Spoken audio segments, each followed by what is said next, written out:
Phil Simmons Caribbean দীর্ঘদেহী এই ভদ্রলোক cricket coach হিসেবে অতটা হাই প্রোফাইল নন, কিন্তু বাংলাদেশের প্রেক্ষাপটে এই মানুষটাই সবেধন নীলমণি। কারণটাও জানা আছে ক্রিকেট পাড়ার সবারই। বড্ড খারাপ সময়ে দলের হাল ধরতে এসেছিলেন সিমন্স। হাতুরু সিংহে ইস্যুতে টালমাটাল বাংলাদেশ ক্রিকেট তখন হন্যে হয়ে খুঁজেও পাচ্ছিল না কোনো কোচ। তখনই লাল সবুজের ডাকে সাড়া দিয়ে চলে এসেছিলেন মানুষটা। এরপর অন্তর্বর্তীকালীন দায়িত্ব শেষ করে পেয়েছেন পূর্ণাঙ্গ দায়িত্ব, সিরিজও জিতেছেন দুটো। কিন্তু এরপরও কান পাতলে শোনা যায় ফিসফাস। ক্রিকেটার কোচ সিনিয়র সহকারী কোচের দ্বন্দ্বের খবর চাওর গণমাধ্যম থেকে সামাজিক মাধ্যমে। লঙ্কা সিরিজে ড্রেসিং রুমের কথা বাইরে আসায় ক্ষুব্ধ হয়েছেন ফিল সিমন্স। এ নিয়ে অবশ্য কারো সঙ্গেই কথা বলেননি ক্যারিবিয়ান, বরং অভিমানে চুপ করে দূরে সরিয়ে রেখেছেন নিজেকে। তবে ঘটনাগুলোকে অতিরঞ্জিত মনে করে বাংলাদেশ ক্রিকেট বোর্ড। ফিল সিমন্সের সঙ্গে কোনো সমস্যাই দেখেন না তারা, তাই চুক্তির মেয়াদ শেষের আগ পর্যন্ত ক্যারিবিয়ানের উপরই আস্থা বোর্ডের। বাছাইকৃত লাল সরিষার দানা থেকে অত্যাধুনিক কোল্ড প্রেস মেশিনে তৈরি হয় প্রাণ সরিষার তেল, আসল ঝাঁঝে আসল স্বাদে। না আমার মনে হয় এগুলি আমি অ্যাটলিস্ট জানি না। হ্যাঁ, আমি জানি না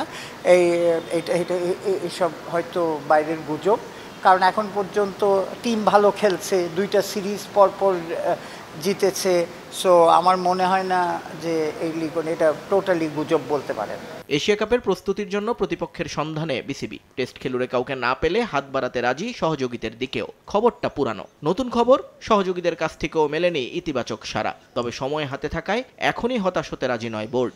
দ্রুতই সমাধান হয়ে যাবে বলে বিশ্বাস তাদের। আয়ারল্যান্ড, নেদারল্যান্ড, নেপাল এদের সাথে আমরা যোগাযোগ করেছি। এখানে একটা কিছু হওয়ার সম্ভাবনা খুবই বেশি।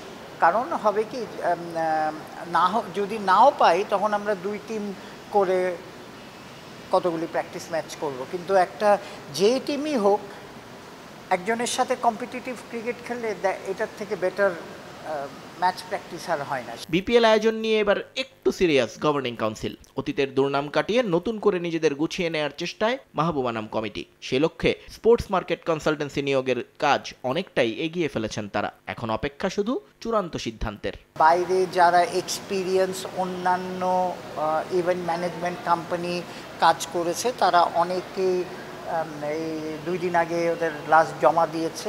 এটা নিয়ে এখন আমরা বসবো। প্রায় 5-6টা কোম্পানি ইন্টারেস্ট শো করেছে। এখন তাদের প্রেজেন্টেশন দিয়ে দেখে তারপরে তাদের সাথে বসলেই বিপিএল এর গতিটা পাবে। নিয়ন মোহাইমিন, সময় সংবাদ, ঢাকা।